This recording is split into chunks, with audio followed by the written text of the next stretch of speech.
Mathieu Aguerti, je suis chef cuisinier aux Deux Alpes, dans un petit restaurant Petit Polyte et le Chalet Mounier. Mon frère était cuisinier, donc quand j'avais 13 ans, il m'a invité à cuisiner avec lui. C'était un petit peu le piège parce qu'en fait, j'ai fait la planche. Et j'ai resté en cuisine parce que j'adorais justement cette ambiance de cuisinier, de cuisiner pour les gens, pour les clients et tout ça. J'adorais la roche, le service. C'est connu, la France et la cuisine. Votre culture d'être à table pendant des heures, de bien manger. Vous vivez pour manger, vous ne mangez pas pour vivre. Hein.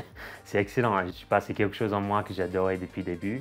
Et j'ai dit, bah, il faut aller en France pour voir vraiment en moi-même, quoi. Donc c'était la montagne qui m'a attiré le plus, la neige. La première fois que j'ai vu la neige, c'était en France.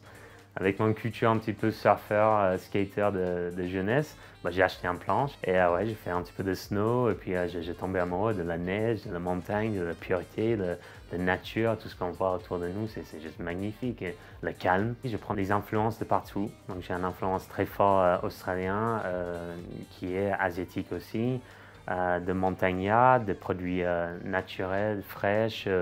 Je travaille énormément des herbes de montagne, des sapins, les trucs qui poussent autour de nous. On a un potager où on peut pousser tous nos légumes, tous nos herbes, tous nos fleurs comestibles, les fruits rouges et tout ça. C'est le fait d'avoir juste tout ce qu'on a à travailler juste à portée de main, juste dehors, là, dans le soleil, c'est excellent. En Australie, il y a très peu de gens qui mangent le fromage comme vous en France à la fin du repas. C'est souvent au début.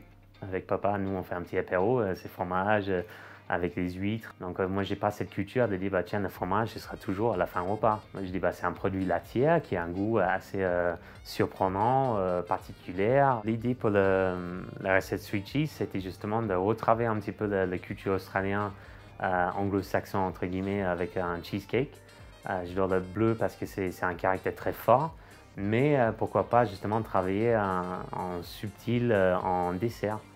Donc avec le fromage fraîche, avec le fromage bleu justement, avec une texture assez crémeuse mais qui tient bien, avec aussi un petit sorbet, donc sorbet de bleu, cheesecake au bleu, avec deux trois petits produits de chez moi, donc un petit coulis d'eucalyptus.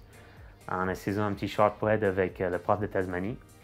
Après, on a des petites graines d'acacia qui viennent relever un petit peu le cheesecake, avec le petit citron caviar qui est justement qui vient de chez moi, avec un ton de puissance, un ton de fraîcheur qui relève un petit peu tout le cheesecake.